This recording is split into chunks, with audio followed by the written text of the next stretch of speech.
رب اشرح لي صدري ويسر لي أمري واحلل عقدة من لساني يفقهوا قولي أعوذ بالله من الشیطان الرجیم بسم اللہ الرحمن الرحیم السلام علیکم ورحمۃ اللہ۔ آج میں قرآن کی بہت ہی اچھی آیت آپ کے پاس لائی ہوں، اور ہو سکتا ہے آپ کو بھی اتنی اچھی لگے جتنی اچھی مجھے لگی ہے، اور اس سے ہم انشاءاللہ فائدہ اٹھائیں۔ تو سورہ احزاب میں آیت نمبر 72 میں اللہ تعالیٰ فرماتا ہے کہ ہم نے یہ امانت آسمانوں اور زمین اور پہاڑوں پر پیش کی تو انہوں نے اس کے اٹھانے سے انکار کیا اور اس سے ڈر گئے، اور انسان نے اس کا بوجھ اٹھا لیا۔ حقیقت یہ ہے کہ وہ بڑا ظالم، بڑا نادان ہے۔ اب اگر ہم یہاں پہ اس کی تفسیر دیکھیں تو یہاں پہ لفظ امانت کا استعمال ہوا ہے، اور یہاں امانت سے مراد ہے کہ اپنی آزاد مرضی سے اللہ تعالیٰ کے احکام کی اطاعت کی ذمہ داری لینا۔ اسی امانت کا دوسرا نام خلافت بھی ہے، یعنی کہ اللہ تعالیٰ نے انسان کو جب دنیا میں اتارا تو اس کو اختیار دے دیا اس کرۂ ارض کو سنبھالنے کا۔ اب اس کے پاس یہ اختیار ہے، وہ جو کرنا چاہے اس دنیا میں کر سکتا ہے۔ یعنی اب اللہ تعالیٰ نے اس کو کچھ باؤنڈریز بھی دے دی ہیں جس کے تحت وہ چلنا چاہے تو چلے۔ یعنی کہ اب اللہ تعالیٰ نے اس کو اپنے اعمال کا ذمہ دار کہہ دیا۔ اس کو جب اختیار دیے تو وہ اپنے اعمال کا خود ذمہ دار ہے۔ اب وہ صحیح کام کرے گا یا غلط کام کرے گا، اس پر وہ اجر اور ثواب یا سزا کا مستحق ہوگا۔ اب یہی امانت کتنی بڑی ذمہ داری ہے اگر ہم اس کو صرف انسان کی نظر سے دیکھیں۔ جب وہ کسی دوسرے انسان کو، اپنے دوست، اپنے کسی ساتھی کو کوئی چیز دیتا ہے امانت کے طور پہ، کہ آخر کو مالک تو آپ اس کے ہیں، لیکن کچھ وقتی طور پہ آپ نے اختیارات اس بندے کو دے دیے ہیں سنبھالنے کے لیے۔ اب آپ تو 24 گھنٹے آپ اس کی رکھوالی نہیں کر سکتے، جس کی وجہ سے آپ نے اس کو وقتی طور پہ ذمہ دار بنا دیا۔ اب اس بندے کی مرضی ہے، وہ جو چاہے اس کے ساتھ کرے۔ آپ نے تو جب آپ اس سے دریافت کریں گے وہ چیز، جب آپ کو وہ دے گا، وہ جس حالت میں آپ کو دے گا، اگر تو وہ اسی کنڈیشن میں ہوگی تو آپ بڑے خوش ہوں گے، اگر وہ نہیں ہوگی تو ظاہر آپ ناراض ہوں گے، ایک دل میں خلش آئے گی، آپ کا رشتہ خراب ہوگا۔ اور عموماً اگر انسانوں میں یہ امانت میں خیانت ہوتی ہے تو کس قدر رنجشیں پیدا ہو جاتی ہیں، بے شک معافی اختلافی ہو جاتی ہے، لیکن آپ کے دل میں بات رہتی ہے کہ اس نے میرا یہ کام غلط کیا تھا، اس نے میری چیز صحیح سے نہیں سنبھالی۔ اب آپ کا اعتبار اس سے اٹھ جاتا ہے۔ اب آپ اس پہ اگلی بار سے بھروسہ نہیں کریں گے، اپنی کوئی چیز اس کو دیتے نہیں، آپ گھبراتے ہیں دیتے ہوئے، آپ کہتے ہیں میں خود ہی کچھ نہ کچھ ارینجمنٹ کر لوں، لیکن میں اس کو نہیں دوں گا، پھر سے میری چیز کے ساتھ یہی حال ہونے۔ تو امانت کی حیثیت یہ ہے انسان کے دلوں میں۔ لیکن اب آپ کا اللہ پوری دنیا نہیں، پوری کائنات میں تو پتہ نہیں کتنے زیادہ گیلیکسیز ہیں، اور ان گیلیکسیز میں اور کتنے زیادہ پلانٹس ہیں، ہمیں تو تصور نہیں ہے۔ ہم تو ایک انسان کی نظر سے دیکھ رہے ہیں، اللہ جو پورے جہاں کا، اس جہاں میں کتنے اور جہاں ہیں یہ تو وہ اللہ ہی جانتے، تو وہ پورا جہاں جو ایک اللہ کنٹرول کر رہا ہے، اس جہاں کا مالک آپ کو ایک امانت دے رہا ہے۔ یعنی کہ مالک وہ ہے اور ہم وقتی طور پہ اس کے ذمہ دار ٹھہرائے گئے ہیں، اور یہ ایمان وہی امانت ہے جس کو ہم فار گرانٹیڈ لیے ہیں۔ یعنی کہ ہے تو ہے، کوئی مسئلے کی بات نہیں ہے، اور کسی کو فرق بھی نہیں پڑ رہا۔ اصل میں ہم مسلمان پیدا ہو گئے نا، ہمیں ماں کی کوکھ سے ہی دین ملا۔ آپ جب ریورٹس کی سٹوری سنیں گے نا، جو اسلام پر پیدا نہیں ہوئے، جنہوں نے آنکھ کھلتے ہی کفر دیکھا ہے، اسی میں اپنا اوڑھنا بچھونا کیا ہے، جب وہ ایمان کی دولت سے نوازے جاتے ہیں، وہ اس امانت کو اچھے سے سمجھتے ہیں۔ اب اس آیت میں اللہ تعالیٰ زمین و آسمان، پہاڑ جیسی بڑی بڑی چیزوں کو یہ امانت کے طور پہ پیش کر رہے ہیں۔ اب یہاں پہ مفسرین کی دو رائے ہیں۔ ہو سکتا ہے اللہ انسان کو سمجھانے کے لیے میٹافوریکلی بھی یہ بات پیش کر رہا ہے، سمبولکلی، یعنی کہ ایسا ہوا نہیں ہے، ایک استعارے کی شکل میں یہ بات ایکسپلین کرنے کی کوشش کریں۔ اور ایک رائے یہ بھی ہے کہ یہ لغوی معنی ہے، لیکن زیادہ پڑاؤ اس طرف ہے کہ لغوی معنی کے طور پر ہی یہ اللہ تعالیٰ نے منظر کشی پیش کری ہمارے لیے۔ اب ہم تو یہ سمجھتے ہیں کہ پہاڑ، پودے، سمندر، سورج، چاند، یہ تو بے جان چیزیں، بھلا یہ بھی کوئی بول سکتی ہیں، یہ بھی کوئی فیلنگز رکھتی ہیں، یہ تو ہمارے لیے گونگے بہرے ہیں۔ اللہ کی مخلوقوں میں سے تو یہ ایک مخلوق ہے، لیکن آج کے دور میں سائنس جہاں اتنی ترقی پر پہنچی ہے، اس کے بعد ہم یہ چیز بول نہیں سکتے کہ یہ چیزیں بے جان ہیں۔ سائنس نے اتنی ترقی کر لی ہے کہ آج ہمیں پتہ ہے جو بظاہر جانور بولتے نہیں ہیں، بول کر کمیونیکیٹ نہیں کرتے ہیں، وہ ایک اسپیشل فریکوینسی کے ساتھ کمیونیکیٹ کرتے ہیں جو ہمیں بظاہر سنائی نہیں دیتی، لیکن وہ خاص فریکوینسی انہی کی اسپیشیز سن سکتی ہیں۔ اس ایجاد سے انہوں نے یہ فائدہ اٹھایا ہے کہ ایسی اسپیشیز کو فرینڈلی نوشن کے ساتھ کیپچر کرنے کی کوشش کریے۔ جیسے کہ ڈولفن لے لیں آپ، ڈولفن کی ایگزامپل یہ ہے کہ یہ ایسی ساؤنڈ ویوز پروڈیوس کرتے ہیں سمندر کے اندر جا کے، کہ جب وہ ڈولفن تک جا کے ٹکرائے تو وہ فریکوینسی کیچ کر کے وہ سمندر کے اوپر کی سطح پر آ جائے۔ پھر ان کو کیپچر کرا، ان کے ساتھ فرینڈلی ٹریننگز وغیرہ کر کے ان کو ایک پیٹ کے طور پہ استعمال کرتے ہیں۔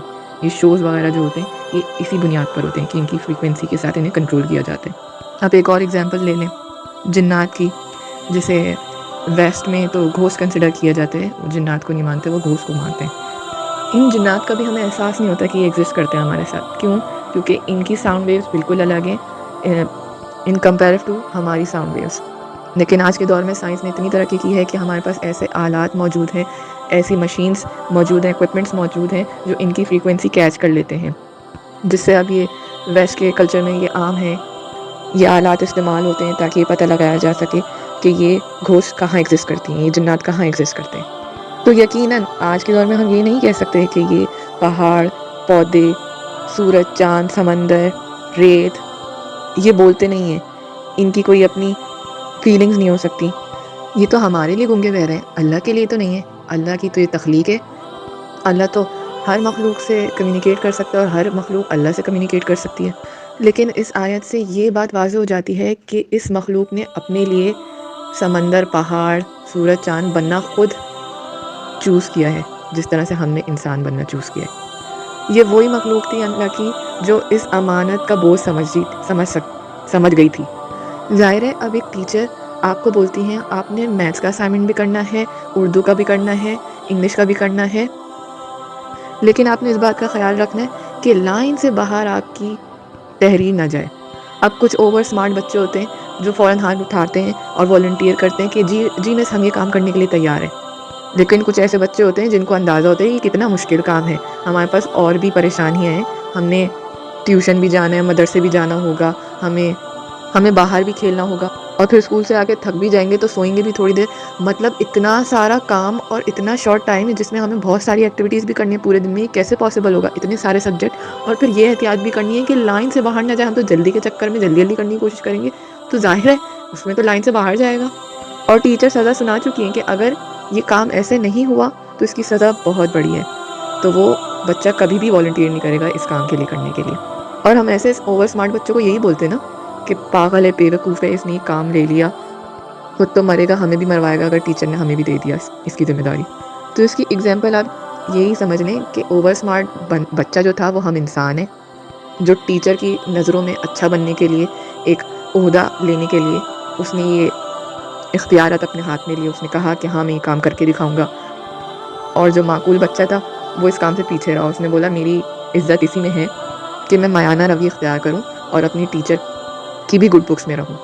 یہ کچھ ایسا ہی منظر اللہ تعالیٰ نے بھی کھینچا ہے، اور اللہ تعالیٰ نے بتایا ہے کہ یہ اپنی وسیع ترین وجود کے باوجود انہوں نے اپنے آپ کو اس قابل نہیں سمجھا کہ وہ یہ اختیارات لیتے، یہ جانتے بوجھتے کہ اگر یہ کام نہیں ہوا ہم سے ٹھیک تو ہماری موت ہے، اور ہمارے پاس تو پیچھے ہٹنے کی پھر کوئی دلیل بھی نہیں ہوگی۔ ہم تو یہ بھی ریزن پیش نہیں کر سکیں گے کہ ہمیں کچھ پتہ نہیں تھا، ہمارے پاس وسائل نہیں تھے، ہمیں کوئی مدد نہیں ملی۔ اللہ تعالیٰ ساری ہیلپ کے ساتھ ہمیں بھیجتا ہے، اس کا دعویٰ ہے کہ میں بندے کو ہر مرحلے پہ گائیڈ کروں گا، لیکن اختیارات اسی کے پاس ہوں گے۔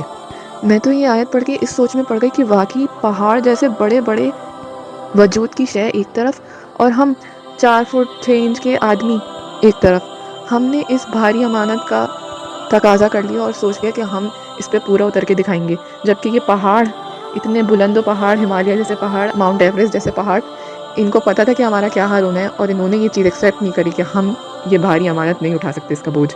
اس کو پڑھ کے نا مجھے چینٹی اور ہاتھی والا لطیفہ یاد آ رہا تھا کہ وہ 3 چینٹیاں جا رہی ہوتی ہیں اور ایک ہاتھی کو دیکھتی ہیں، پہلی بولتی ہے میں اس ہاتھی کو مار دوں گی، دوسری بولتی ہے نہیں میں ماروں گی، تیسری بولتی ہے چھوڑو یار ہم 3 ہیں وہ ایک۔ یعنی کہ چونٹیوں کی ہی غلط فہمی ہے کہ ہم یہ کام کر دیں گے، ہم یہ کام کر سکتے ہیں، ایک ہاتھی کا مقابلہ۔ ہماری وہ چونٹی والی ہی حیثیت ہے، کیونکہ اللہ تعالیٰ نے بھی تو صاف آگے آیت میں فرمایا ہے کہ انسان بڑا ظالم ہے، وہ خود پر ظلم کرنے والا ہے، اور وہ نادان ہے۔ وہ نادان اس لیے کہ وہ جانتا نہیں ہے وہ کرنے کیا جا رہا ہے اپنے ساتھ۔ اللہ تعالیٰ کو پتہ تھا اس میں سے بہت سے ایسے لوگ ہوں گے جو اپنی بات سے مکر جائیں گے، تو یہ واقعی میں نادان، پاگل، بے وقوف ہے جو یہ اپنے ساتھ کرنے جا رہا ہے۔ مفسرین کرام ایک نقشہ کھینچتے ہیں کہ ایسا ممکن ہے یہ سب تبھی پاسبل ہوا ہو جب اللہ تعالیٰ نے انسان نہیں بنایا ہو اور سب ایک ہی طرح کی مخلوق ہو، کسی کا کوئی ڈفرینس نہیں ہو وجود میں کسی طرح کا بھی، سب ایک ہی طرح کی مخلوق ہو، اور پھر اللہ تعالیٰ نے اپنے سامنے اپنے مخلوقات کو حاضر کر کے یہ سوال کیا ہو کہ کون یہ امانت کی ذمہ داری لینا چاہے گا۔ اللہ تعالیٰ نے پوچھا ہوگا کہ میں اپنی ساری مخلوقات میں سے کسی ایک کو یہ طاقت بخشنا چاہتا ہوں جو اپنی مرضی سے اس بات کا اقرار کرے کہ اللہ ایک ہے، اور پھر میرے تمام احکام کی پیروی کرے۔ ہاں اس کے لیے ایسا بھی ممکن ہوگا کہ وہ میرے خلاف ہی کھڑا ہو جائے، وہ سرے سے یہ کہہ دے کہ اللہ ایگزسٹ نہیں کرتا، بلکہ میرے بت ہیں، میرے پیر ہیں جو سب سے بڑھ کر ہیں، اور وہی تمام لوگ میری حاجت پوری کرتے ہیں، نعوذ باللہ استغفر اللہ۔ اور پھر میں یہ تمام اختیارات دے کے اس انسان سے، اس تمام مخلوقات سے ایسا چھپ جاؤں گا، اس انسان سے ایسا چھپ جاؤں گا جیسے میں ایگزسٹ ہی نہیں کرتا، اور پھر اس کو ایک لمبی ڈیل دوں گا کہ آیا یہ میری بات اب پکڑتا ہے کہ نہیں پکڑتا، یا میری پیروی کرتا ہے کہ نہیں کرتا، یہ اب مجھے مانتا ہے کہ نہیں مانتا۔ اور پھر ایک خاص وقت پر آ کے میں اس کو جھنجھوڑوں گا اور بولوں گا آج کا دن ہے کہ اب تجھے اپنے کیے کا حساب دینا ہے، اور جو میرے اس امتحان پہ پورا اتر گیا تو میں اس کو ایک بلند و بالا مرتبہ دوں گا، اس کے لیے جنت ہے۔ تو کون ہے وہ ایسا بندہ جس کو میں یہ اختیارات دوں؟ بندہ نہیں، مخلوق۔ تو اس وقت تمام مخلوقات کے چہرے پر ایک سناٹا سا چھا گیا ہوگا، اور جو یہ پہاڑ پودے اس شکل کی مخلوقات جو بنے ہیں آج، وہ فوراً اس مخلوق میں گھٹنے ٹیکتے ہوں گے اپنے اللہ کے آگے اور ہاتھ جوڑے ہوں گے کہ اللہ ہم یہ بھاری بوجھ نہیں دے سکتے، ہم اسی میں خوش ہیں کہ ہم تیری پیروی کرتے رہیں، یہ جانتے ہوئے کہ تو ہی ہے ہمارا رب۔ اس مخلوق نے معافی مانگی ہوگی اور التجا کی ہوگی کہ ہمیں اس انسان ہونے کا وجود نہ دینا۔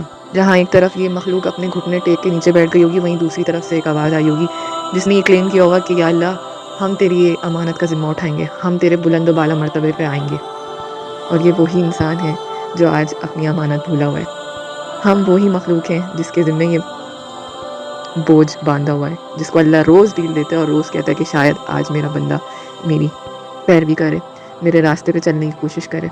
اور جب ہم نے یہ نعرہ لگایا ہوگا کہ ہم اس امانت کا بوجھ اٹھانا چاہتے ہیں، تو اللہ تعالیٰ نے یہ بات سوچی ہوگی کہ ہم بہت نادان ہیں، ہم بے وقوف ہیں، ہم نے اپنے اوپر بہت بڑا ظلم کیا ہے جو ہم نے یہ کہا ہے، ہم اپنی ذمہ داری سے آج بے غرض ہو کے بیٹھے ہیں۔